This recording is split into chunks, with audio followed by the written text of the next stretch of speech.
Hello student, मैं Naresh Kumar math bye Naresh sir classes में आपका हार्दिक स्वागत करता हूं। आज फिर से हम एमएससी परिवेश जिसके अंदर हमारे पास पेपर 5 चल रहा है मैकेनिक्स, और मैकेनिक्स के पेपर में आज हमारे पास यूनिट सेकंड में लेक्चर नंबर 1 है। इससे पहले हम यूनिट सेकंड को स्टार्ट करें, इस यूनिट के बारे में थोड़ी सी बेसिक जानकारी ले लेते हैं कि किस प्रकार के स्टूडेंट्स के लिए ये लेक्चर से यूजफुल हैं। ठीक है, तो देखिए सबसे पहले आप हेडिंग डालेंगे कि पेपर 5 हमारे पास है एमएससी प्रीवियस। ठीक है, क्लास हमारे पास एमएससी प्रीवियस है और पेपर 5 है। पेपर 5 का ऑफिशियली नेम क्या है? मैकेनिक्स है। ठीक है, इस मैकेनिक्स के पेपर में हमारे पास 2 बुक्स रहने वाली हैं और हम अपन कौन सी बुक लेके चलेंगे? जेपीएच की बुक, जैसा कि आप इस वक्त स्क्रीन पर देख सकते हैं। पहली बुक है हमारे पास dynamics of a rigid body और सेकंड बुक है हमारे पास हाइड्रोडायनेमिक्स ऑन आइडियल फ्लूइड्स। तो आप जानते हैं, इससे पहले अगर आपने 2-3 यूनिट पढ़ी हैं तो मैकेनिक्स के पेपर में जो जेपीएच की बुक है वो डायनेमिक्स और हाइड्रोडायनेमिक्स। ओके, अब ये हमारे पास से सिलेबस कौन कौन सी यूनिवर्सिटी से रिलेटेड है, तो आप इस वक्त स्क्रीन के ऊपर 5 यूनिवर्सिटीज के नाम देख पा रहे हैं, जिसके अंदर हमारे पास शेखावाटी यूनिवर्सिटी है, ब्रिज यूनिवर्सिटी भरतपुर है, मत्स्य यूनिवर्सिटी अलवर है, अपनी राजस्थान यूनिवर्सिटी जयपुर है और ये ओपन कोटा VOMU कोटा है। ठीक है, तो अगर आपका सिलेबस इन 5 यूनिवर्सिटी से रिलेटेड है या आपका कॉलेज इस यूनिवर्सिटी से एफिलिएटेड है तो ये सिलेबस आपके लिए यूजफुल साबित हो सकता है। अब ये हमारे पास रेगुलर स्टूडेंट हो या वो प्राइवेट स्टूडेंट हो या फिर वह अपने आप को नॉन कॉलेजिएट कैंडिडेट बोलता हो, एक ही बात है। रेगुलर में और प्राइवेट में अपने एमएससी मैथमेटिक्स में कोई फर्क नहीं है, सेम सिलेबस है, सेम डे एग्जाम है एंड सेम पेपर पैटर्न है। ओके, तो आज हम देखते हैं जो यूनिट सेकंड स्टार्ट कर रहे हैं हम उसका सिलेबस, और उसका ऑफिशियली सिलेबस कौन सा है वो आप इस वक्त स्क्रीन के ऊपर देख सकते हैं, जो आपके अंडरलाइन किए हुए हैं। तो आप पढ़िए सिलेबस को। Motion in 3 dimension with reference to Euler dynamical and geometrical equations. ठीक है, motion under no force, motion under impulsive force, conversations of momentum, linear या angular and energy for finite as well as impulsive force, motion of a top. तो ये हमारे पास syllabus है जो आपने इस वक्त स्क्रीन के ऊपर देखा है। ठीक है, तो ये हमारे पास इसका ऑफिशियली सिलेबस है। अब हम बात करेंगे कि ये जो सिलेबस है वो हमारे पास इस जेपीएच की बुक में कहाँ है। तो आप देख चुके हैं ये सिलेबस हमारे पास कौन कौन सी यूनिवर्सिटी से रिलेटेड है, ये रेगुलर और प्राइवेट या नॉन कॉलेजिएट कैंडिडेट के लिए है, और सिलेबस ऑफिशियली आप इसका देख चुके हैं। तो पेपर हमारे पास हो गया 5 जेपीएच की हमारे पास बुक हो गई। ओके, अगर कोई एमएससी प्रीवियस का नया स्टूडेंट है तो मैं आपकी जानकारी के लिए बता दूं कि डायनेमिक्स की बुक में हमारे पास 3 यूनिट हैं। इसके अंदर हमारे पास यूनिट फर्स्ट है, यूनिट सेकंड है एंड हमारे पास यूनिट थर्ड है। ठीक है, और जो हाइड्रोडायनेमिक्स की बुक है इसके अंदर हमारे पास यूनिट 4th है एंड यूनिट 5th है। तो ये बुक इस हिसाब से डिवाइडेशन है कि 3 बुक हैं, 3 यूनिट हैं dynamics of rigid body book में और 2 यूनिट है वो हमारे पास है हाइड्रोडायनेमिक्स ऑफ आइडियल फ्लूइड के अंदर। तो ये यूनिट हम कंप्लीट कर चुके हैं, जिसके अंदर हमारे पास है लेक्चर 1 से लेके लेक्चर 14 था। तो आप जब अपनी स्टडी स्टार्ट करेंगे मैकेनिक्स के पेपर में तो 1 नंबर पे आप कौन सी यूनिट पढ़ोगे? Unit 4th।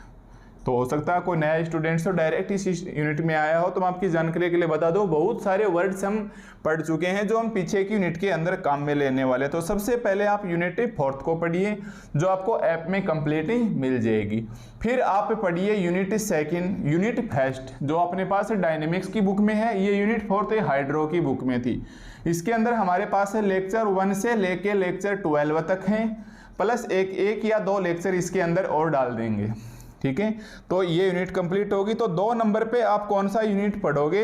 Unit first. ठीक है, 2 नंबर पे आप यूनिट फर्स्ट पढ़ोगे।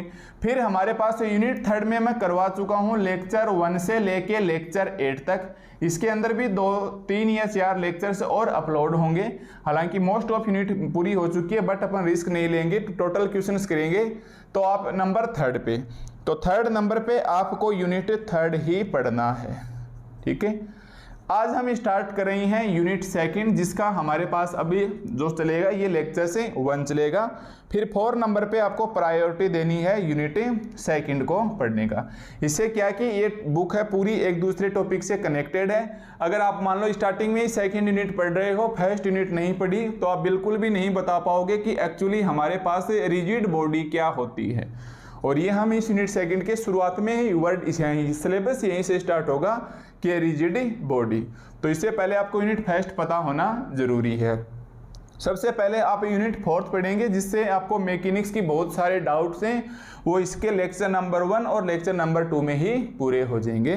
तो हो सकता है कोई नया स्टूडेंट्स हो डायरेक्ट यहीं से देख रहा हो, तो मैं आपकी जानकारी के लिए बता दूं, पहले यूनिट 4, फिर यूनिट फर्स्ट, फिर यूनिट 3, जो 3 यूनिट कंप्लीट हो चुकी हैं। आज हम स्टार्ट कर रहे हैं यूनिट सेकंड, जो हमारे पास 4 नंबर पे आपको पढ़नी है। तो अब आप हेडिंग डालिए कि ये जो हमारे पास बुक है डायनेमिक्स की, ये हमें कहाँ मिलेगी। सॉरी, ये जो यूनिट सेकंड पढ़ रहे हैं ये हमें मिलेगी इस वाली बुक के अंदर। ठीक है, ये हमारे पास है यूनिट सेकंड है, डायनेमिक्स ऑफ है रिजिड बॉडी, इसकी बुक में मिलेगी। अब ये जो सिलेबस है, इसका सिलेबस जो अपने बुक देख रहे हैं स्क्रीन के ऊपर, ये जेपीएच की बुक में कहाँ है। ये हमारे पास जेपीएच की बुक में कहाँ है, तो अपने को चैप्टर 8 कंप्लीट पढ़ना है। यस, हमें इस बुक का चैप्टर नंबर 8 कंप्लीट पढ़ना है, जिसका नाम है मोशन इन 3 डायमेंशंस। ठीक है, चैप्टर का नाम है हमारे पास है मोशन इन 3 डायमेंशंस। ठीक है भाई, तो आप जो चैप्टर नंबर 8 पढ़ेंगे वो मोशन इन 3 डायमेंशन, इसके अंदर हम एक्सरसाइज 8.1 पढ़ेंगे और एक्सरसाइज 8.2 पढ़ेंगे। यहाँ तक अपने को क्वेश्चंस पूरा मिल जाएगा। तो यूनिट सेकंड में जो क्वेश्चंस आता है वो हमारे पास क्वेश्चंस नंबर 3A ये आएगा एक्सरसाइज 8.1 से, ये आएगा एक्सरसाइज 8.2 से। ठीक है, 3AB, और जो अथवा वाला क्वेश्चन आएगा क्वेश्चन नंबर A, ये आपको 8.1 या 8.2 से ही मिल जाएगा, और ये B ये आपको मिलेगा नहीं, ये चैप्टर 9 में चला जाएगा, जो सिलेबस में लास्ट में मोशन ऑफ ए टॉप लिखा हुआ दिखाई दे रहा है। ठीक है, तो ये जो अपने पास जेपीएच की बुक है, इसके अंदर आपको क्वेश्चन नंबर 3 एग्जाम में पूरा मिल जाएगा। अपन रिस्क नहीं लेंगे। अगर ये मिक्सिंग होती है, ये इधर भी आता है, ये इधर भी आता है, तो भी हमें एक्सरसाइज 8.2 कंप्लीट यहाँ तक मिल जाएगी। तो इसलिए आप निश्चिंत रहिए, जब भी आप एग्जाम में पेपर दोगे राजस्थान यूनिवर्सिटी या किसी भी यूनिवर्सिटी का, तो आपको ये 3 क्वेश्चंस एग्जाम में आराम से दिख जाएंगे। हो सकता है ये चौथा भी आ जाए, बट इसका चांसेस कम है, इसलिए आपको मिक्सिंग होगी तो भी 100% ये क्वेश्चंस देखने को मिल जाएगा। ठीक है, तो ये था अपने पास सिलेबस, जो ऑफिशियली सिलेबस था जेपीएच की बुक के अंदर। तो अब आप हेडिंग डालेंगे कि ये जो हमारे पास वास्तव में बुक कौन सी है। तो अपने पास जो सिलेबस चलेगा वो जेपीएच की बुक से चलेगा, और ये हमारे पास है पेज नंबर, जो चैप्टर 8 है वो कौन से पेज से स्टार्ट होता है। तो ये जेपीएच की बुक में जो चैप्टर नंबर 8 है, ये है हमारे पास मोशन इन 3 डायमेंशन, और स्टार्टिंग का पेज है इसका 267 से 267 से। ठीक है, तो ये हमारे पास सिलेबस के आप हेडिंग डालेंगे कि ये जेपीएच की बुक में पेज 267 है। पेपर का नाम आएगा मैकेनिक्स, और बुक आपके पास कौन सी रहेगी, dynamics of a rigid body. ठीक है, और आपके पास बुक कौन सी रहेगी, dynamics of a rigid body. तो सबसे पहले डाल लो हमारे पास JPH book page unit second, और यूनिट सेकंड है वो हमारे पास से चैप्टर नंबर 8 है। यूनिट सेकंड है वो हमारे पास चैप्टर नंबर 8 है, और चैप्टर 8 का नाम क्या है, मोशन इन 3 डायमेंशंस। आप 3D भी लिख सकते हो, या ऐसे लिख देना 3 डायमेंशन, 3 डायमेंशंस। तो यहाँ से हमारे पास चैप्टर 8 स्टार्ट होता है। अब आप अपना ऑफिशियली सिलेबस देख चुके हैं, वो सिलेबस ही हमारे पास मोशन इन 3 डायमेंशन से स्टार्ट होता है। तो अब आप अपना हेडिंग डालिए कि MSc previous paper 5 mechanics unit second, और लेक्चर 1 की शुरुआत है वो यहाँ से हो रही है। ठीक है भाई, लेक्चर 1 की जो शुरुआत है वो अपने पास यहाँ से हो रही है। और चैप्टर का नाम हमारे पास क्या आ गया, मोशन इन 3 डायमेंशन। अब इसके अंदर हमारे पास सबसे पहला टॉपिक है आयलर थ्योरम। देखिए सबसे पहला आप टॉपिक डालिए जो जेपीएस की बुक में 8.02 है, और टॉपिक हमारे पास क्या है, आयलर थ्योरम। आयलर थ्योरम, कुछ इसे यूलर थ्योरम भी बोल देते हैं, साइंटिस्ट का नाम है, आप इसे कैसे भी बोल सकते हैं। For motion in 3 dimension, for motion इन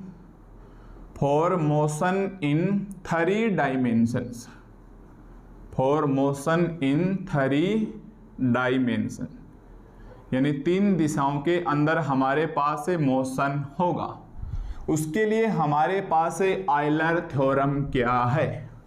ठीक है भाई, अपने को सबसे पहले इसका केवल और केवल स्टेटमेंट याद रखना है कि Euler theorem for motion in 3 dimension. तो सबसे पहले आपको केवल और केवल इसका स्टेटमेंट लिखना है ताकि हमारे पास कुछ डाउट्स क्लियर हो कि एक्चुअली जो मोशन इन 3 डायमेंशन होता है वो क्या होता है।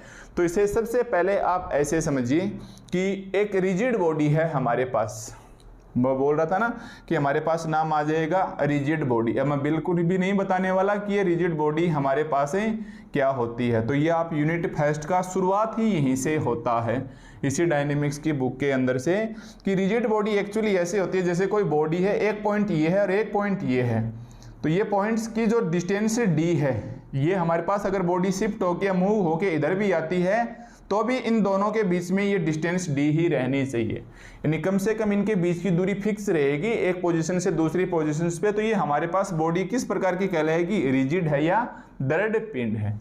तो जैसे मैंने ये ले रखा, अपने पास एक टुकड़ा है या ब्लॉक है जो हमारे पास रिजिड बॉडी है, ठीक है, ये एक प्रकार से सॉलिड है, ये पिचकेगी नहीं। अगर इस पॉइंट ए पे रख रहा हूं तो भी रिजिड है, यहां से मूव होके इस पॉइंट बी पर आ गई है तो भी ये हमारे पास रिजिड ही है। ठीक है, अब अपने को क्या करना है कि ए रिजिड बॉडी, देखिए समझिए अपने पास 3 डायरेक्शन से ऐसे है, एक बार आप मान के चलिए एक्स डायरेक्शन से, वाई डायरेक्शन से और जेड डायरेक्शन। ठीक है, हमारे पास 3D के अंदर 3 डायरेक्शन है, एक्स वाई एंड जेड। मान के चलेंगे कि स्टार्टिंग में बॉडी हमारे पास इधर रखी हुई है।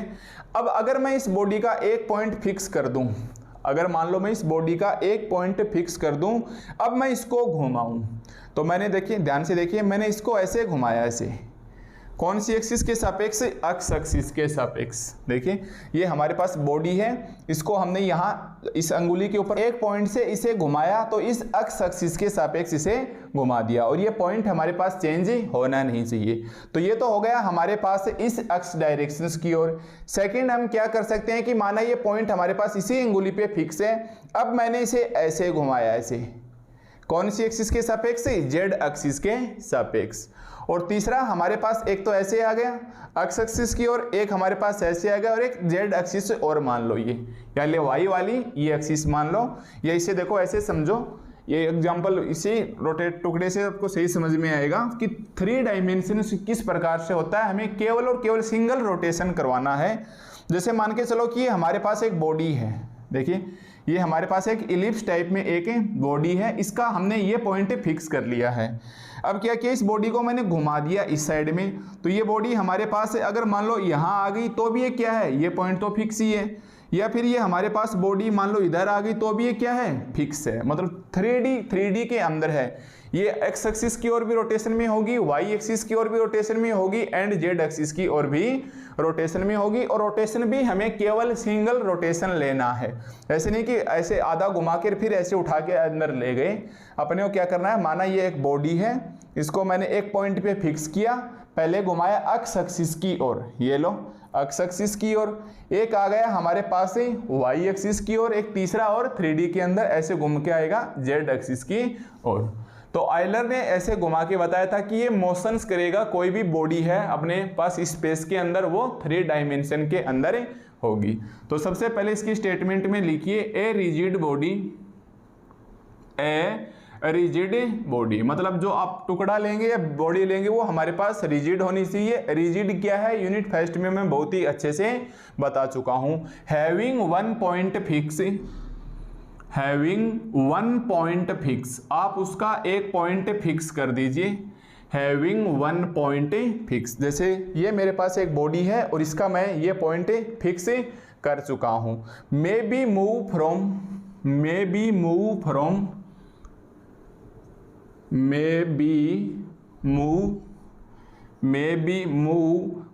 वन पोजीशंस टू अदर, एक पोजीशन से दूसरी पोजीशंस के अंदर जाएगी। With move from one positions to any other position से by a single rotation. Yes, ये बहुत ही इंपॉर्टेंट वर्ड है, by a single rotation.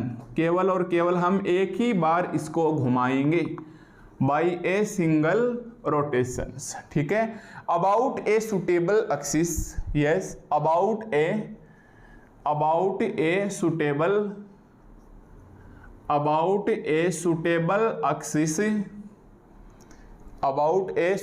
Axis through the fix point,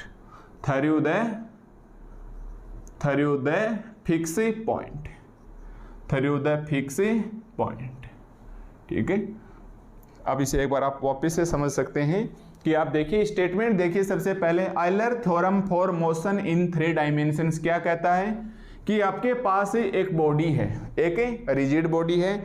जैसे अब आप मार्कर को ही रिजिड बॉडी मान लो, ठीक है। ये मार्कर मेरे पास क्या है, एक रिजिड बॉडी है। इसका एक पॉइंट मैंने फिक्स कर लिया, यहां से मैंने इसका एक पॉइंट फिक्स कर लिया। अब मैं इसे घुमाऊंगा, तो पहले ये बताओ मैं कहां घुमाऊं, इसके कौन सी एक्सिस के पास घुमाऊं। अपने पास 3 एक्सिस हैं, एक्स है, वाई एक्सिस है या जेड एक्सिस है। जैसे मान लो ये मार्कर आपकी तरफ आ रहा है, ये वाई एक्सिस आ रहा है या ये वाली वाई एक्सिस आ रहा है। अब मैं इसे ऐसे घुमाऊंगा, ऐसे देख लो, या इस एक्सिस की ओर देख लो। ऊपर से मैंने जहां से पकड़ रखा वो पॉइंट फिक्स है।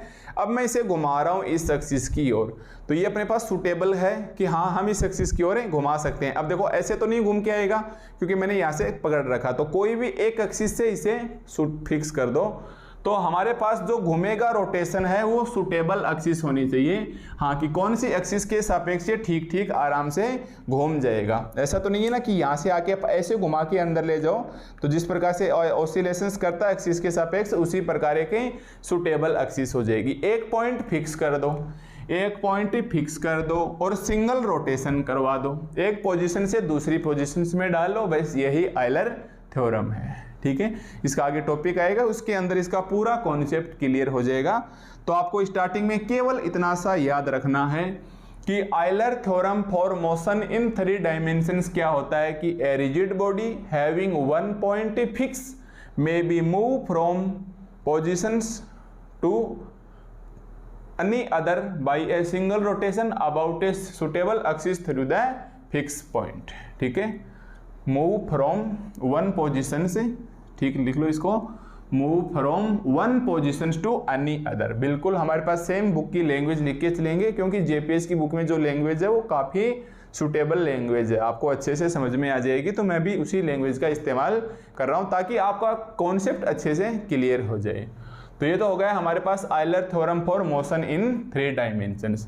अब देखो इसके अंदर हमारे पास नेक्स्ट टॉपिक है, हेडिंग डालिए, इसे बस ध्यान में रखिए कि हमें सिंगल रोटेशन कराना है किसी भी एक सूटेबल एक्सिस के सापेक्ष से, और एक पोजीशन से वो हमारे पास दूसरी पोजीशंस की ओर पहुंच जाना चाहिए, ठीक है। तो अब हमारे पास नेक्स्ट टॉपिक है वो 8.5 का है, ठीक है भाई। नेक्स्ट जो टॉपिक है वो हमारे पास 8.5 का टॉपिक है। वो आप देख लेना जेपीएच की बुक में कितने नंबर पेज के ऊपर है।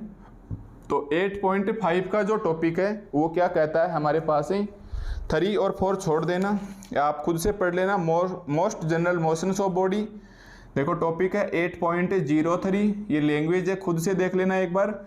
ये यही इस बॉडी के अबाउट बताएगी, instantaneous centre instantaneous axis of rotation से क्या होता है। अब आ जाओ आप नेक्स्ट पेज 270 के ऊपर। 270 के ऊपर टॉपिक है हमारे पास system of moving axis.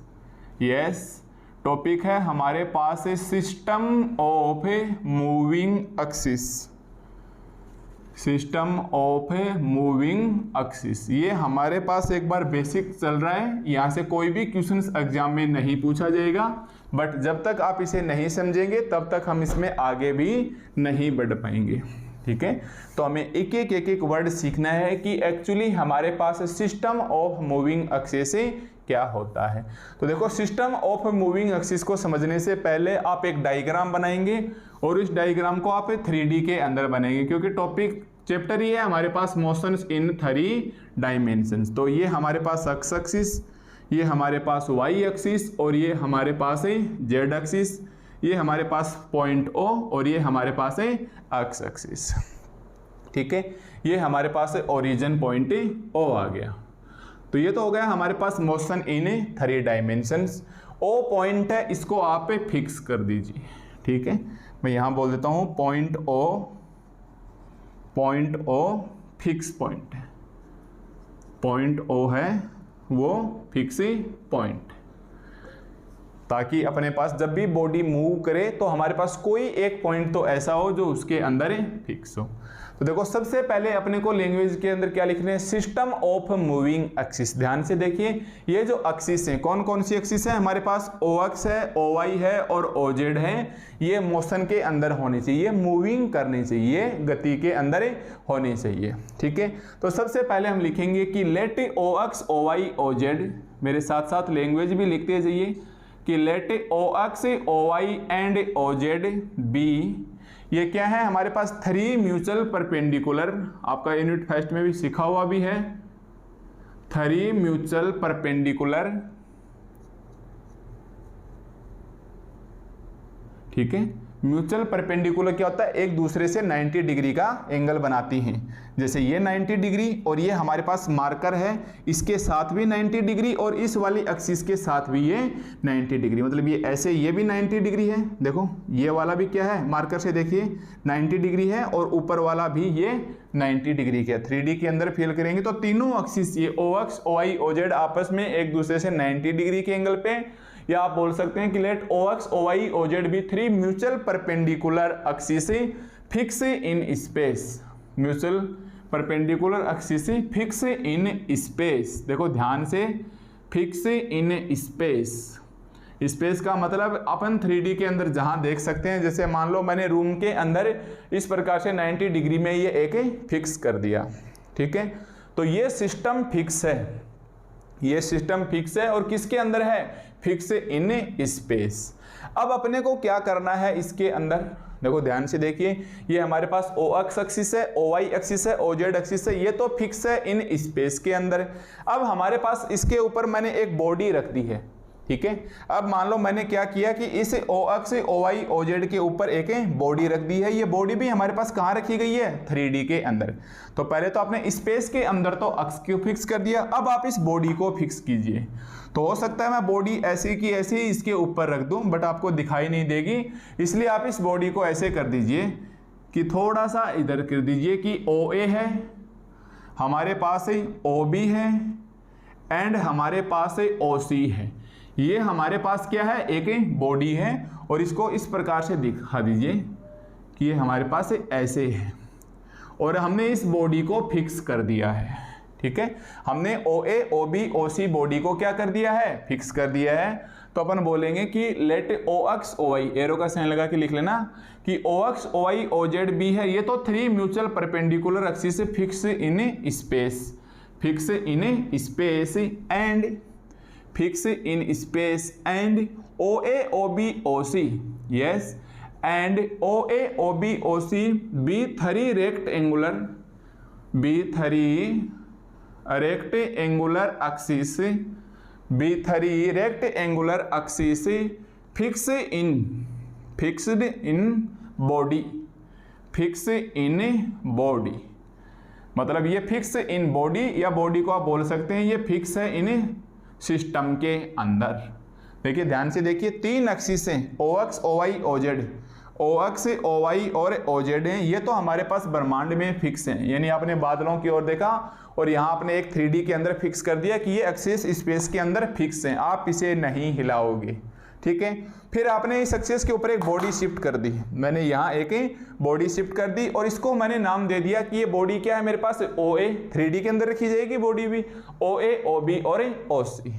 OA, OB and OC, ये हमने बॉडी रख दी। अब आप इसे बॉडी बोलिए या शरीर बोलिए या आप उसको एक सिस्टम या एक तंत्र बोलिए, जैसा भी आपको अच्छा लगे। बॉडी और सिस्टम में कोई फर्क ही नहीं है। तो यहाँ बस इतना सा ध्यान रखना है कि OX, OY, OZ को तो स्पेस के अंदर फिक्स कर दो एंड OA, OB, OC को उस बॉडी के अंदर फिक्स कर दो जो आपने दिखाई दिया। और बॉडी को आप थोड़ा सा इस प्रकार से बना लीजिए, ऐसे साइन लगा के, तो ये आपको एक दिखाई दे जाएगा कि हाँ हमारे पास यही एक बॉडी इसके 3D में अंदर रखा हुआ है। ठीक है भाई, तो यहां तक मेरे हिसाब से आपको कोई दिक्कत नहीं आनी चाहिए। ओके, तो चलो अब देखो हमारे पास टॉपिक क्या है, सिस्टम ऑफ मूविंग एक्सिस। देखो ध्यान से देखिए, टॉपिक क्या है, system of moving axis. System किसके अंदर है, ये रहा। सिस्टम में कौन कौन सी एक्सिस हैं, OA, OB, OC।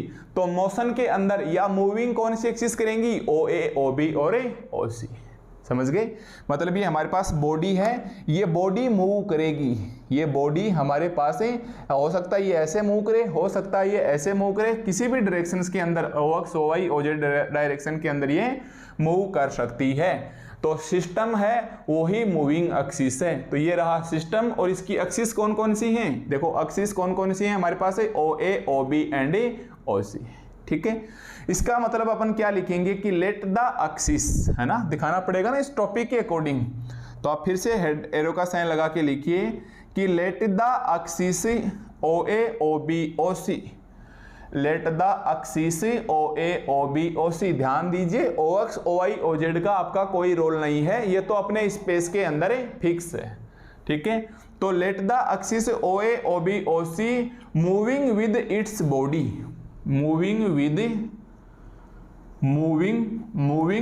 Its body, moving with its body बोलिए या मूविंग विद इट्स सिस्टम बोलिए, इससे हमारे पास से कोई फर्क ही नहीं पड़ेगा। रोटेट अबाउट O, यस, कहाँ रोटेट कर रही हैं, इस पॉइंट O के about, rotate say about O, और पॉइंट O इज फिक्स, लिख दीजिए आप, origin point O is fix, yes, ताकि हमें पता चल जाए कि ये बॉडी हमारे पास से मूव कर रही है और जहां मेरी अंगुली टच हो रही है वो ओरिजिन पॉइंट है और ये हमारे पास है फिक्स है। ठीक है, तो आप देख सकते हैं ये हमारे पास मूव कर सकती है।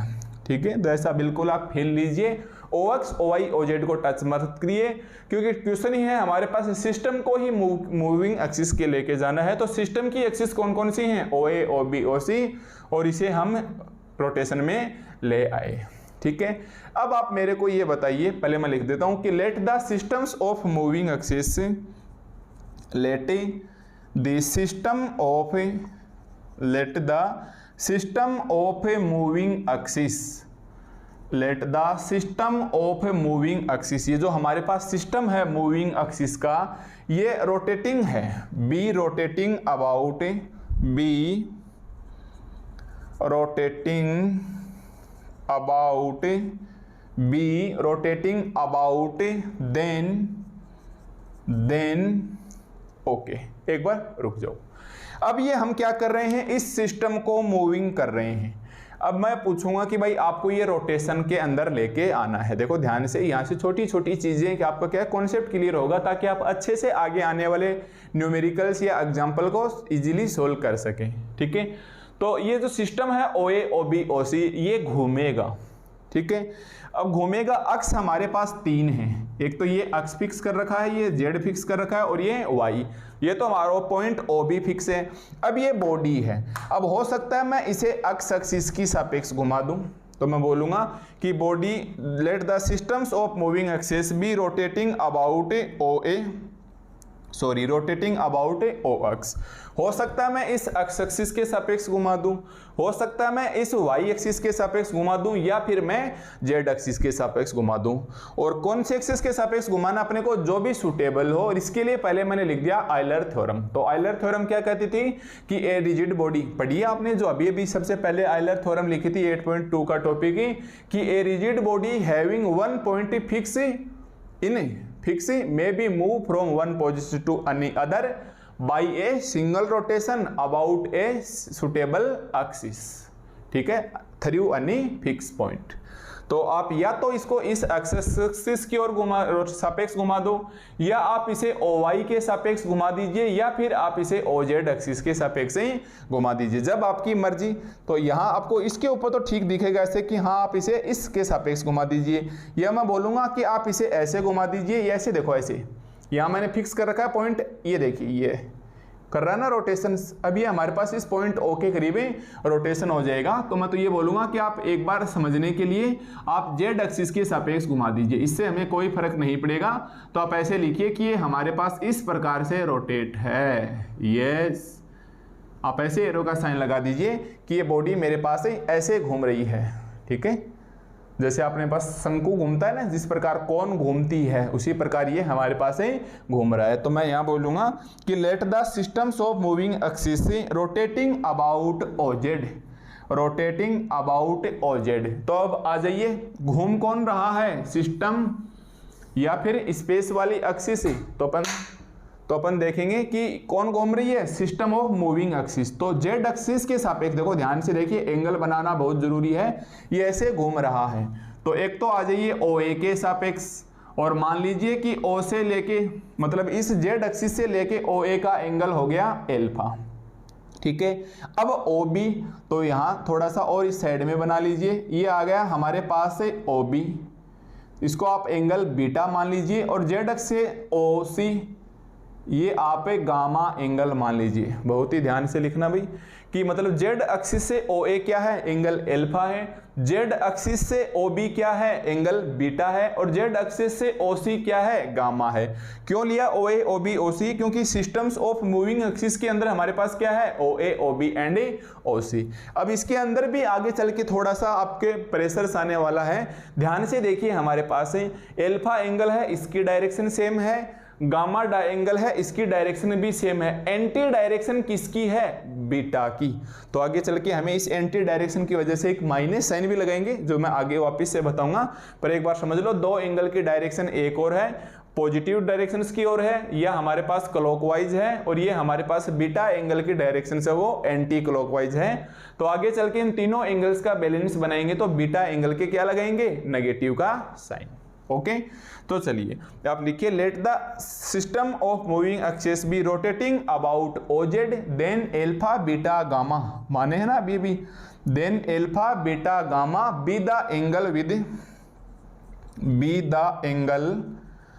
Then alpha beta gamma be the angle with OA OB OC, with OA OB OC respectively. Yes, हमने दिखाया है एंगल अल्फा है वो OA के, बीटा है वो OB के, और गामा है वो एंगल OC के रिस्पेक्टिवली। और कौन सी एक्सिस के सापेक्ष घूम रहा है, OZ एक्सिस के सापेक्ष। कौन सी Z के एक्सिस सापेक्ष घूम रहा है, रोटेटिंग अबाउट OZ।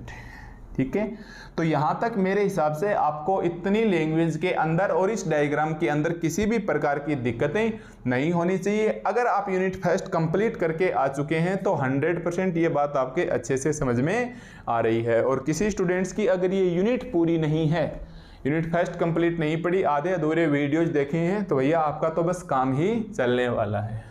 ठीक है, तो आप यहाँ तक उतारिए इसको कि OZ है, अल्फा बीटा गामा अपन एंगल ले आए हैं। ओके, अब देखिए इसके अंदर छोटी छोटी बातें अपन और देखने वाले हैं कि कौन कौन सी बातें, जिसको अपन एक बार स्टैंडर्ड लैंग्वेज में भी साथ साथ लिखते चलेंगे। तो आप बेफिक्र रहिए, लैंग्वेज मोस्ट ऑफ JPS की बुक की सेम लाइनें आपको मिलने वाली हैं, मैं कहीं भी कोई परिवर्तन नहीं करूँगा। ठीक है, अब हम यहाँ जो देखेंगे वो है हमारे पास एक कंपोनेंट्स। किस प्रकार के कंपोनेंट्स है, तो सबसे पहले लिखिए अगेन लेट, एक बार मेरे साथ साथ लिखिए सेम इसी सिचुएशंस को,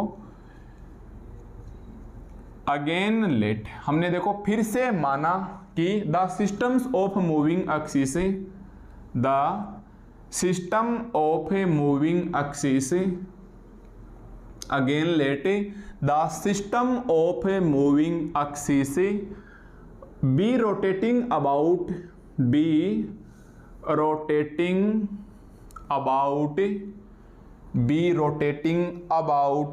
axis। ओके, एक बार अपन यहाँ रुकेंगे क्योंकि पहले आप इसे समझ लो। देखो मैं डायग्राम को वे नष्ट नहीं करूंगा। ये हमारे पास O X, O Y and O Z था, है ना।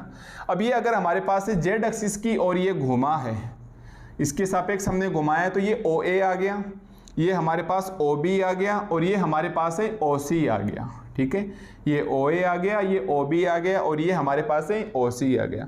अब बताइए, अगर ये हमारे पास एंगल एल्फा घुमा है यहाँ से लेके यहाँ तक है, तो क्या ये चाप नहीं बना? ये तो हमारे पास कोण आ गया एल्फा, ये तो हमारे पास है कोण एंगल आ गया। एक बार इस सिचुएशंस को समझ के देखिए आप, एक बार इस सिचुएशंस को समझ के देखिए कि ये तो मान लो हमारे पास एंगल एल्फा है, तो क्या ये इसका चाप नहीं है? या चाप छोड़ो, अब समझ चुके होंगे, इंग्लिश मीडियम में आ चुके हैं, आर्क नहीं होगा। तो हमारे पास ये क्या होगा? इस डायरेक्शन में घूम रहे हैं ऐसे। फिर हमारे पास ए से बी क्या होगा और बी से सी क्या होगा? ये हमारे पास कंपोनेंट्स होंगे, और ये एंगल, ये जितना एंगल है ये चाप है। अब बताइए, आपका ये पढ़ा हुआ है कि कोण बराबर चाप बटा त्रिज्या, पढ़ा हुआ ना, कोण बराबर चाप बटा त्रिज्या, या angle is equal to arc upon radius, arc upon radius. तो ये हमारे पास कहीं ना कहीं उस आर्क के ही क्या हैं? कंपोनेंट्स हैं। तो एक को तो आप मान लीजिए θ1, एक को आप मान लीजिए कंपोनेंट्स हमने मान लिए, एक θ1 है, एक θ2 है, एक θ3 है। एल्फा बीटा गामा लेना मत, क्योंकि एंगल एल्फा बीटा गामा अपन ले चुके हैं। अब 1 कहाँ मानोगे? ओ ए के रिस्पेक्ट में। θ2 कहाँ मानोगे? ओ बी के रिस्पेक्ट में। θ3 कहाँ मानोगे? ओ सी के रिस्पेक्ट में। तो ये जस्ट ओ ए है, इसके सामने तो आप लिख दो ये θ1 है, ये ओ बी है, जस्ट इसके सामने वाला आर्क लिख दो ये θ2 है, और ये ओ सी है, जस्ट इसके सामने वाले आर्क में लिख दो ये हमारे पास कंपोनेंट है θ3 है। ठीक है, तो एक तो हमारे पास ये एल्फा बीटा गामा एंगल आ गए थे, और एक ही हमारे पास है कंपोनेंट्स हैं θ1, θ2 एंड θ3 आ गए। तो बस मैं इसी को लिखना चाह रहा था कि एल्फा बीटा गामा को आपने लिख दिया, अब हम θ1, θ2, θ3 को लिखेंगे। तो इसके लिए आप लिखो, again let the systems of moving axis be rotating about some instantaneous axis, some instantaneous axis. और देखो इंस्टेंटेनियस हमारे पास होता है तत्काल प्रभाव से, मतलब जिस वक्त अपन ये एंगल एल्फा बीटा घूमेंगे, सेम उसी टाइम, उसी दौरान हमारे पास इसके कंपोनेंट θ1, θ2, θ3 होंगे with angular velocity theta, with angular velocity theta. ठीक है, और डायरेक्शन का भी प्रभाव रहेगा कि कौन सी डायरेक्शंस के सापेक्ष घूम रहे हैं, इसलिए वेक्टर का साइन आप 100% लगाना। हैविंग कंपोनेंट्स, तो कौन कौन से कंपोनेंट्स आ जाएंगे? हमने मान लिया है वो कंपोनेंट्स हमारे पास हैं θ1, θ2, θ3 है, θ1, θ2, θ3 है। अबाउट θ1 किसके है? ओ ए के, θ2 ओ बी के, θ3 ओ सी के रिस्पेक्टिवली। यस, ओ ए, ओ बी, ओ सी रिस्पेक्टिवली। यानी हमने यहाँ एंगल एल्फा बीटा गामा है वो तो एक्सिस ओ जेड के सापेक्ष है, ओ ए, ओ बी, ओ सी रिस्पेक्टिवली। फिर जस्ट इनके कंपोनेंट्स आ गए θ1, θ2 और θ3 लिख देना। ओ ए के जस्ट सामने θ1, ओ बी के जस्ट सामने θ2, ओ सी के जस्ट सामने θ3। तो ये आ गए हैं हमारे पास वेलोसिटी के कंपोनेंट्स। थीटा मान लिया और थीटा इज इक्वल टू या θ1, θ2 एंड θ3 मान लिया। ओके, तो यहाँ तक आपकी लैंग्वेज के अंदर आपने देख चुके हैं कि इस डायग्राम के अंदर हमारे पास एक तो स्टडी करेंगे हम एल्फा बीटा गामा की, और एक हम करेंगे θ1, θ2 एंड θ3 की। तो यहाँ तक आपने ठीक ठीक समझ गए होंगे, और आगे चल के धीरे धीरे टॉपिक्स में जैसे जैसे इस यूनिट में आगे की ओर बढ़ते चलोगे, आपके पीछे से टॉपिक है वो क्लियर होते आएंगे। ओके, अब मेरे पास एक छोटी सी बात बताओ, आप एक बार थोड़ा सा फील करना, क्योंकि हमारे पास वही डायग्राम है ना। अब की बार मैं थोड़ा सा डैश डैश डैश डैश बना लेता हूँ। माना ये हमारे पास O X, O Y, O Z है। ठीक है भाई, ये हमारे पास क्या है? O X, O Y, O Z है, और ये हमारे पास एक पॉइंट है पी एक्स, वाई और जेड। ठीक है, ये हमारे पास एक पॉइंट है पी एक्स, वाई और जेड।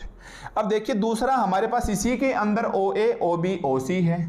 इसी के अंदर हमारे पास OA OB OC है। तो अगर OA OB OC के लिए स्पेस के लिए देखें तब तो हमारे पास कंपोनेंट क्या आ रहे हैं एक्स वाई जेड, और बॉडी के लिए देखें तो एक्स डैश वाई डैश और जेड डैश, क्योंकि यहाँ बॉडी के लिए थोड़े से अलग होंगे, क्योंकि OX OZ के सापेक्ष तो इनकी डिस्टेंस ये रहेगी, इस वाली बॉडी के सापेक्ष इसके डिस्टेंस ही चेंज हो जाएगी। तो ये कोऑर्डिनेट मान लिया हमने एक्स डैश वाई डैश और जेड डैश। अब हम यहाँ एक्स वाई जेड नहीं मान के कुछ वेक्टर टाइप में, देखो अभी भी थीटा वेक्टर लिया था, उसी प्रकार इसके वेक्टर के कंपोनेंट मानेंगे।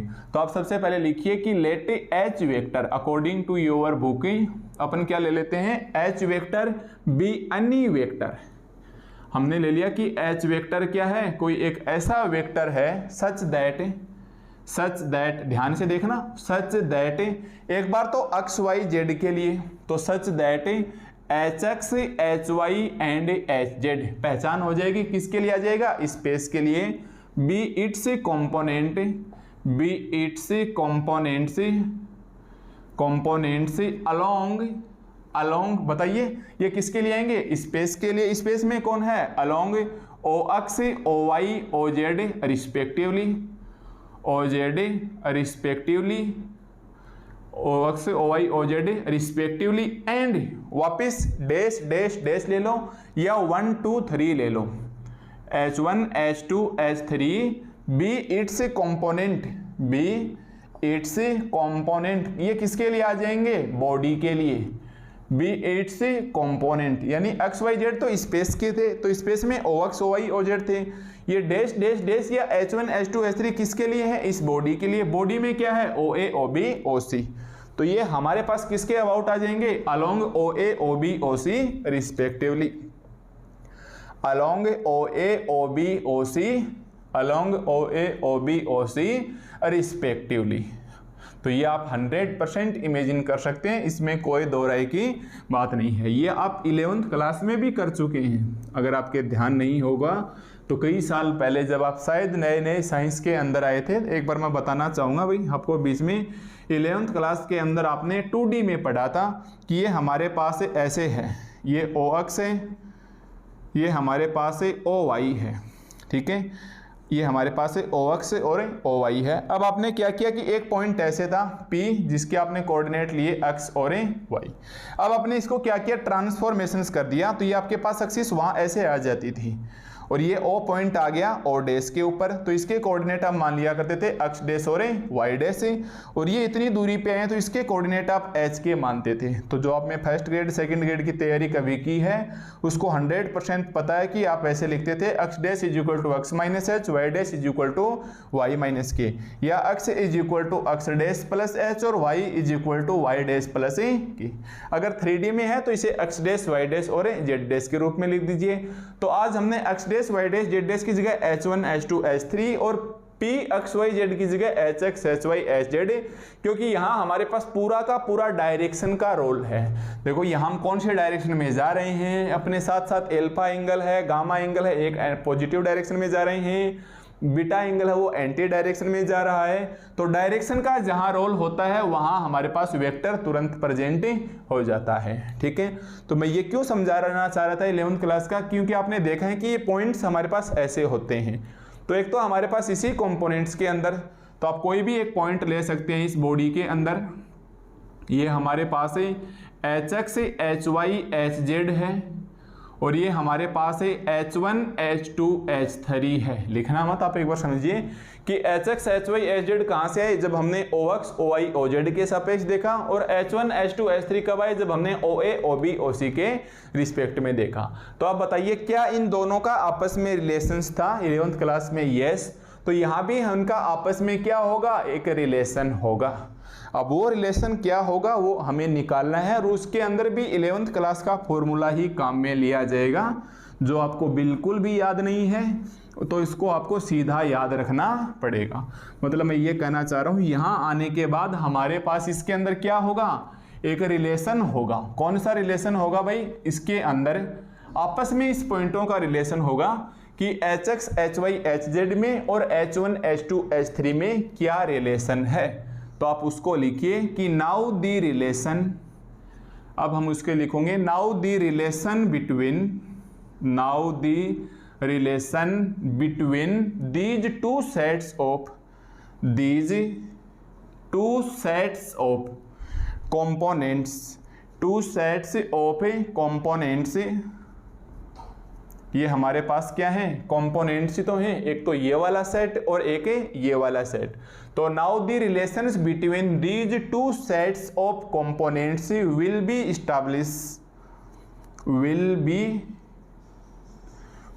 इस्टैब्लिश, जो हमारे पास स्थापित किया गया था, ठीक है, जो हमारे पास स्थापित किया गया था, ESTABLISHED, जो हमारे पास स्थापित किया गया था, as the body rotates about, as the body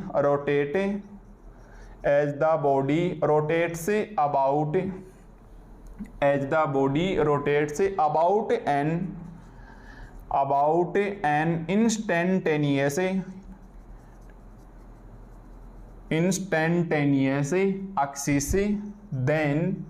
axis, then मैं मानता हूं यहां से लेके यहां तक की लैंग्वेज है आपका बिल्कुल भी नहीं पढ़ा हुआ है, बट आप इतना याद रख लीजिए कि ये जो कंपोनेंट्स का सेट है HX HY HZ एंड ये जो कंपोनेंट्स का सेट है H1 H2 H3, इनके अंदर आपस में एक रिलेशंस है। तो वो रिलेशंस कैसे दिया जाता है कि now the relations between these two sets of components will be establish, किस प्रकार से स्थापित किया गया इनका रिलेशंस, किसके लिए, एज द बॉडी रोटेट्स। बताइए ये बॉडी रोटेट्स हो रही है कि नहीं हो रही, इस प्रकार से बॉडी रोटेट्स हो रही है, केवल उसी कंडीशंस में अप्लाई होगा अबाउट एन इंस्टेंटेनियस एक्सिस, और वो किस प्रकार से दिया जाता है, by the projection formula, yes, by the projection formula.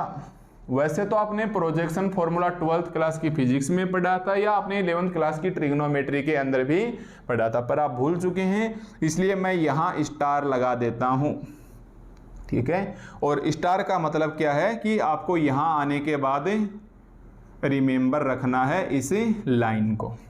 तो आगे आगे जब भी हम स्टार लगाएं तो आप समझ लो कि सीधी सीधी भाषा में कि ये आपको लाइन से रटनी है। अब प्रोजेक्शन फॉर्मूला क्या होता है, तो वो तो आप 12वीं क्लास की बुक में देख लेना या फिजिक्स की क्लास में देख लेना। H1 इज इक्वल टू, यहाँ हम लिखेंगे HZ is equal to H1 cos alpha, H1 cos alpha plus H2 cos alpha cos beta plus H3 cos gamma plus H3 cos gamma. 12th class में वो formula इस प्रकार से हुआ करता था, A cos alpha plus B cos beta plus C cos gamma, C cos gamma हुआ करता था, जिसमें आपने दिक्कोजें और दिक अनुपात पढ़ा करते थे या डायरेक्शन कोसाइंस और डायरेक्शन रेशियो पढ़ा करते थे। वहाँ एल्फा बीटा गामा और A और BC का आपस में रिलेशन से होता था, और A हमारे पास होती थी OA upon A, OA upon A is equal to OB upon B, या ऐसे हुआ करता था साइन A अपॉन A। ये फॉर्मूला तो आपने जरूर देखा होगा ज्या सूत्र का, sine A upon A sine B upon B sine C upon C, इसको बोलते हैं साइन फॉर्मूला। ज्या सूत्र एक होता है कोज्या सूत्र, कोसाइन फॉर्मूला एक होता है टेंजेंट, और टेंजेंट को ही हम क्या बोलते हैं, स्पर्शज्या। वही आता था हमारे पास प्रक्षेप सूत्र नाम से आता था। तो इसमें अपन ज़्यादा पीछे नहीं जाएंगे, बट अगर आपके पास बुक्स वगैरह हैं पीछे की तो आप एक बार प्रक्षेप सूत्र अगर आप हिंदी मीडियम से हैं तो देखना, या प्रोजेक्शन से फॉर्मूला इस प्रकार से दिया जाएगा कि ए बी सी की जगह वहाँ कंपोनेंट्स ए बी सी हुआ करते थे, अल्फा बीटा गामा हुआ करता था। यहाँ हमारे पास कंपोनेंट्स H1 H2 H3 आ गए, तो हमने H1 cos alpha plus H2 कोस beta plus H3 cos gamma ले लिया, ठीक है। अगर आप ध्यान से देखेंगे तो अब बातों ही बातों में मैंने इस साइड में OZ लिख दिया है। देखो अगर आप ध्यान देंगे तो मैंने यहाँ HZ लिखा है। क्यों लिखा है भाई HZ, आप ध्यान दीजिए, ये जो बॉडी रोटेट्स कर रही है किसके अबाउट कर रही है भाई, Z एक्सिस की ओर। देखो ध्यान से, ये बॉडी रोटेट्स कर रही है कौन सी एक्सिस की सापेक्ष कर रही है, Z एक्सिस के। और यहाँ लिखा हुआ भी है, यहाँ भी लिखा हुआ कि जो इस्टाब्लिश किया जाएगा जो रिलेशन इनके बीच में, एज द बॉडी रोटेट्स, और बॉडी रोटेट्स कौन से डायरेक्शन में कर रही है, एच जेड में, तो आप यहाँ एच जेड लिखिए। अगर आप एक्स एक्सिस की और रोटेशन करवा रहे हैं स्टार्टिंग में तो आप यहाँ एच एक्स लिखिए, आगे सेम आएगा। अगर आप वाई डायरेक्शन के अंदर रोटेट करवा रहे हैं तो आप यहाँ स्मॉल एच वाई लिखिए, आगे कोई चेंज नहीं होगा, ठीक है। तो ये हमारे पास एक इक्वेशंस लेके आ गए, H Z is equal to H one cos alpha plus H two cos beta plus H three cos gamma, ठीक है। तो ऐसे करके अपने पास इन दोनों सेट के अंदर H X H Y H Z और H one H two H three, मतलब हमारे पास स्पेस के अंदर और बॉडी के अंदर आपस में क्या आ गया है, एक नया रिलेशंस आ गया है। और ये रिलेशंस हमें किस प्रकार से दिया जाता है, H Z is equal to H one cos alpha, H two cos beta और एच थ्री कोस गामा। अब आगे हमारे पास सिंपल से, अब इसकी आगे कैलकुलेशन से चलने वाली है। तो सबसे पहले आप इसका डिफरेंशिएशन कीजिए, तो आप लिखिए डिफरेंशिएशन से equations one, differentiation equations one with respect to T both side we get, both side से वी गेट।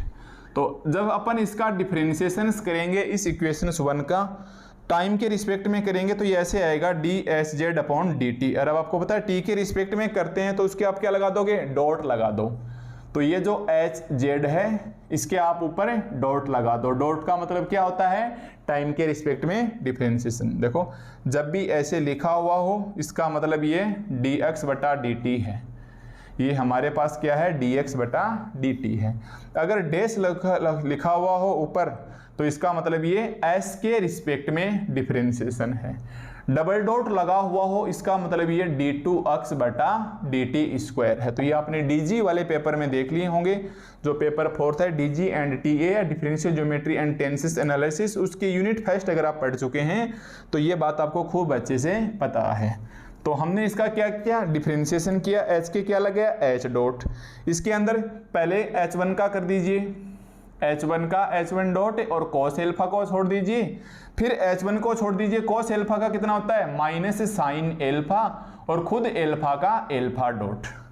इसी प्रकार एच टू का कीजिए, एच टू डॉट आ जाएगा cos beta plus H to को छोड़ दीजिए, इसका कितना हो जाएगा माइनस साइन बीटा और खुद बीटा का बीटा डॉट।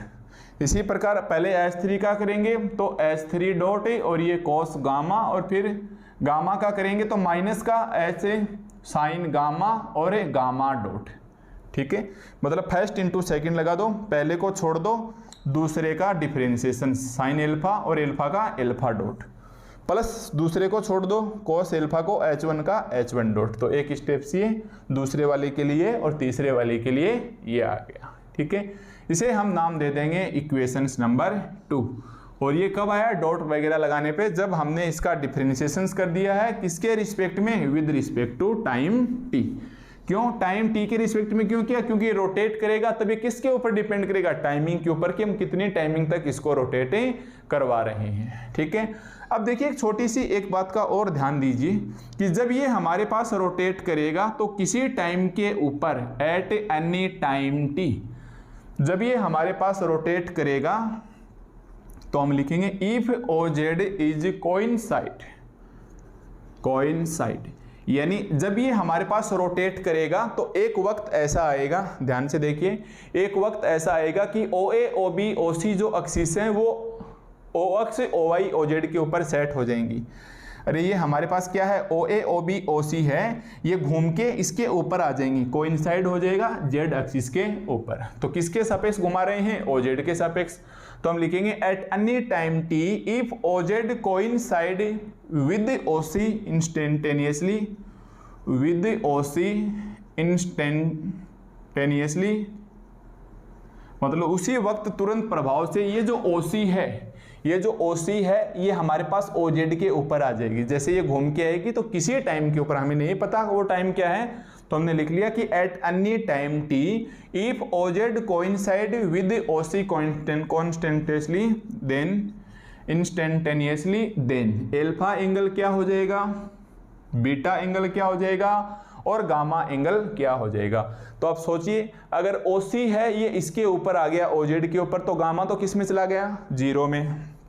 गामा एंगल तो किस में चला गया, 0 में। अब OC इसके ऊपर आएगा तो OA कहाँ आएगा, इसके ऊपर, तो ये डिग्री कितने बन गया, 90 डिग्री का। ये OB कहाँ आ जाएगा, OY के ऊपर, और ये तीनों 90 डिग्री के एंगल के ऊपर हैं। तो ये एंगल 90, ये एंगल 90 और गामा 0 बन गया। अरे देख लो डायग्राम में स्पष्ट है कि अगर ये घूम के इसके ऊपर आ गया OC तो गामा तो गया 0, ये OA अक्ष के ऊपर आ गया तो ये क्या बन गया, 90 डिग्री। ये OB है, ये किसके ऊपर आ गया, OI के ऊपर, तो ये भी कितने डिग्री का है, 90। अभी आपको 90 दिखाई नहीं देगा, बट आप इसे ऐसे समझिए, देखो ये 90 है, ये Z एक्सिस आपकी ओर आ रही है। तो अगर हमारे पास किसी टाइम t के ऊपर बात करें, OZ एक दूसरे के संपाती हो जाएं, इस वर्ड का मतलब क्या है, संपाती हो जाएं with OC instantaneously, then angle alpha π/2, angle beta π/2 and angle gamma π/2। So from equation 2 रख दीजिए अल्फा बीटा गामा की वैल्यू कितना आ जाएगा, HZ dot is equal to, देखिए अल्फा π/2 रखेंगे 0 क्योंकि cos 90 0, minus H1 sine alpha कितना होता है, सॉरी साइन π/2 1 होता है, ये आ जाएगा alpha dot, plus cos beta की जगह π/2 रखेंगे 0 हो जाएगा, ये कितना आ जाएगा, माइनस H2 साइन π/2, बीटा की जगह π/2 रखेंगे तो ये 1 हो जाएगा, इनटू में आ जाएगा बीटा डॉट, प्लस गामा 0 है तो cos 0 की वैल्यू कितनी होती है, 1 होती है, तो ये आ गया H3 डॉट, और साइन गामा 0, साइन 0 की वैल्यू 0 होती है, तो बाकी सब हमारे पास ही 0 बन गए। यानी कुल मिला के हमारे पास HZ डॉट कितना आ गया, तो ये आ गया, पहले तो पॉजिटिव वाले को ले लो H3 dot minus H1 alpha dot और माइनस H2 बीटा डॉट, और इसे आप मान लो इक्वेशन नंबर 3, ठीक है। तो ये हमने एंगल अल्फा बीटा गामा, क्योंकि OZ के सापेक्ष घूमेगा तो किसी टाइम ये OC के ऊपर होगा, तो उस वक्त एंगल अल्फा π/2, एंगल बीटा π/2 और एंगल गामा 0 बनेगा, ठीक है। उस वक्त हमारे पास एंगल गामा 0 बनेगा, तब जाके हमारे पास ये सिचुएशन से आ जाएगी। अब आप देखो एंगल अल्फा डॉट निकाल सकते हैं, एंगल बीटा डॉट निकाल सकते हैं, तो इसके लिए मैं लैंग्वेज में लिखूंगा, आराम से आप इसे समझ जाओगे कि नाउ सिंस, देखिए कि now since alpha dot is angular velocity, alpha dot is angular velocity, now since alpha dot is angular velocity by which OA, अब आराम से मैं समझाऊंगा अभी, बाई विच OA मैं चाहूंगा पहले आप खुद से समझने की कोशिश करो। डिपार्ट, 2 वर्ड्स आएंगे, एक तो आ जाएगा डिपार्चिंग और एक आ जाएगा approaching, from OZ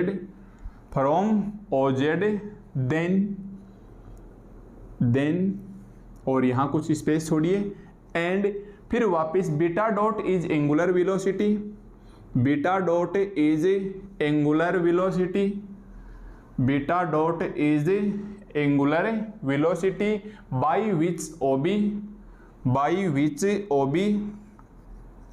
which OB approaching, उस वक्त हमारे पास अप्रोचिंग और क्या आ जाएगा, OZ about OA, approaching OZ about OA then beta dot is equal to, okay. समझिए पहले आप एक बार, एंगल है हमारे पास अल्फा डॉट, एंगल है हमारे पास अल्फा डॉट, इसका वास्तव में मतलब क्या है, d अल्फा अपॉन dt। अरे भाई एंगल है हमारे पास अल्फा डॉट, इसका एक्चुअली मीन्स क्या है कि इसके टाइम के रिस्पेक्ट में डिफरेंशिएशन है। अब आपका बताइए BSc 3rd ईयर मैकेनिक्स के अंदर पढ़ा हुआ है कि d थीटा बटा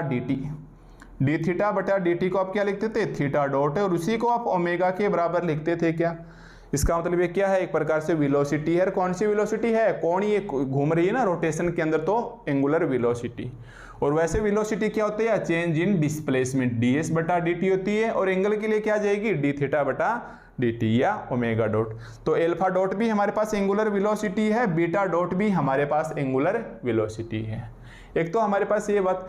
अब देखिए मैंने क्या लिखा है कि since alpha dot is angular velocity by which OA, ये अल्फा किसके लिए है OA, बीटा किसके लिए है OB, दोनों एक साथ साथ देखो कि now since alpha dot is angular velocity by which OA, डिपार्चिंग होता है कि उस वक्त उसने चलना स्टार्ट किया, प्रस्थान किया फ्रॉम OZ, देन भाई चलेगी कहां से, ये OZ से, OZ से कहां की टिका OA, उस वक्त क्या है ये θ2। देखिए ध्यान से, यहाँ से OZ के अबाउट घूम रहा है ये।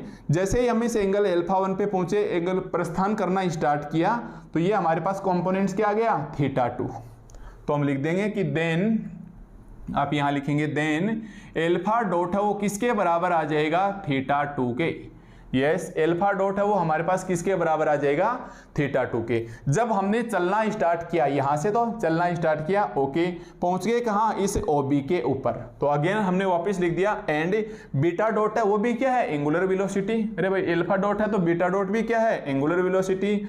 तो beta dot is angular velocity by which OB, by which OB approaching, approaching मतलब समय पर पहुंचना। यहाँ अपन पहुंच गए, तो इधर से घूम के हम OB के ऊपर पहुंचे, यहाँ से प्रस्थान किया और यहाँ हमने जैसे ही पहुंचे OZ अबाउट OA, तो उस वक्त बताइए क्या है OB के लिए, तो बीटा इज इक्वल टू कितना आ जाएगा, θ1।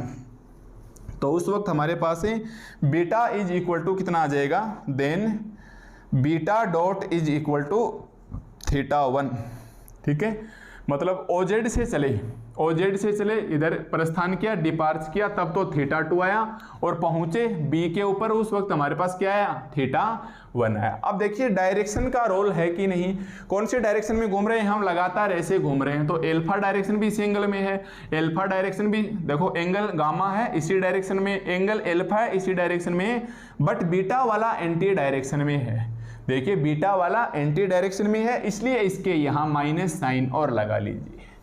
तो ये भी बहुत ही छोटी सी बात है, वैसे आपको समझ में नहीं आएगी, बट आप देख सकते हैं कि बीटा एंगल है वो इन दोनों एंगल से अपोजिट डायरेक्शन में है, इसलिए हमने यहाँ इसके क्या लगा लिया, नेगेटिव साइन लगा लिया। ठीक है, सो अब आप वैल्यू रख दीजिए और आपका आंसर आ जाएगा। बस इस टॉपिक में केवल इतना सा ही है। ठीक है, तो हम क्या बोलेंगे, so from equations 3 and alpha dot is equal to θ2 और beta dot is equal to minus θ1, then मतलब ये वैल्यू रख लो इसके अंदर, इक्वेशंस 3 के अंदर। उस वक्त हमारे पास क्या आ जाएगा, then HZ dot is equal to H3 dot minus H1, alpha dot की वैल्यू क्या आई है हमारे पास है θ2 माइनस H2, बीटा डॉट की वैल्यू कितनी आई है, माइनस θ1, बीटा डॉट की वैल्यू कितनी आई है, माइनस θ1। तो ये वैल्यू हमने उठाई और शिफ्ट कर दिया कहाँ, इस इक्वेशंस नंबर 3 के अंदर। और इस इक्वेशंस 3 के अंदर हमने वैल्यू शिफ्ट की, तो हमारे पास HZ डॉट क्या आ गया, HZ डॉट क्या आ गया, H3 dot minus H1 θ2 plus H2 θ1, ये हो जाएगा माइनस माइनस प्लस, और इसे आप नाम दे दो इक्वेशंस नंबर 4। इसे हम नाम दे देंगे इक्वेशंस नंबर 4। इसी प्रकार अब आप लिखोगे सिमिलरली। यस, सिमिलरली में कौन सा, पहले आपने OZ एक्सिस के सापेक्ष घुमाया, आपके पास HZ आया। अगर आप इसे O अक्ष के सापेक्ष घुमाते, तो इसको मेरे को ऐसे लिखना पड़ेगा, O अक्ष के सापेक्ष घुमाते मतलब ये इस प्रकार से घुमाते तो क्या होता, तो हम लिखेंगे सिमिलरली HX डॉट क्या आएगा एंड HY डॉट क्या आएगा, एंड HY डॉट क्या आएगा। तो समझो अक्ष y z है 3 से स्टार्ट है, तो अक्ष है वो 1 आ जाएगा और y है वो 2 आ जाएगा। देखिए एक प्रकार से H1 H2 H3 HX HY HZ, z मतलब 3 नंबर पोजीशंस पे, अक्ष मतलब 1 नंबर पोजीशन पे, y मतलब 2 नंबर पोजीशन पे। जस्ट 3 के बाद कौन आया, 1 आया, माइनस साइन, 3 के बाद 1 आया, 1 के बाद 2 आया और 2 के बाद 3 आया। तो 1 के बाद 2 आया तो 2 के बाद 3 आया और 3 के बाद 1 आया, फिर प्लस का साइन, 1 2 का 2 1 तो 2 3 का 3 2, 3 1 का 1 3, 3 1 का 1 3, 3 1 का 1 3। ठीक है, इसे आप नाम दे दो इक्वेशन 5, इसे आप नाम दे दो इक्वेशन से 1। और अब मैं एक बार एच जेड को वापस इधर लिखना चाहूँगा। जेड का मतलब 3 आया, 3 के बाद हमारे पास 1 आया, 1 के बाद 2 आया तो 1 2 का 2 1, 1 2 का 2 1, और ये 7 नहीं, ये नंबर इक्वेशन नंबर 4 ही है। ठीक है, तो ये रिजल्ट्स आपको याद रखने हैं कि जैसे मैं आपको बोलूं कि सिस्टम ऑफ मूविंग एक्सिस, ध्यान से, जैसे मैं आपको बोलूं सिस्टम ऑफ मूविंग एक्सिस, तो उस वक्त हमारे पास एच एक्स डॉट, उस वक्त हमारे पास एच वाई डॉट, और उस वक्त हमारे पास है H J dot. X dot का मतलब 1 से स्टार्ट कर दो, फिर 2 3, फिर 2 3 का 3 2 3, फिर 2 से स्टार्ट करेंगे वाई, 2 से, 2 के बाद 3 1, 3 1 का 1 3, जेड है तो 3 से स्टार्ट, 3 के बाद 1 आता है तो 1 2 का 2 1, और एच थीटा की आप सारी प्रोसेसिंग ध्यान में रखोगे। और यही हमारे पास equations 4 5 and 6 is known as a system of a moving axis. तो आप देख सकते हैं हमारे पास सिस्टम H1 H2 H3 में, H1 H2 H3 में, और HX HY HZ में, और θ1 θ2 θ3 में, जो हमने कंपोनेंट्स माने थे θ1 θ2 और θ3 में, तीनों में हमारे पास आपस में एक रिलेशंस आ गया। और ये रिलेशंस ही हमारे पास किस नाम से जाना जाएगा? Systems of a moving axis. ठीक है भाई।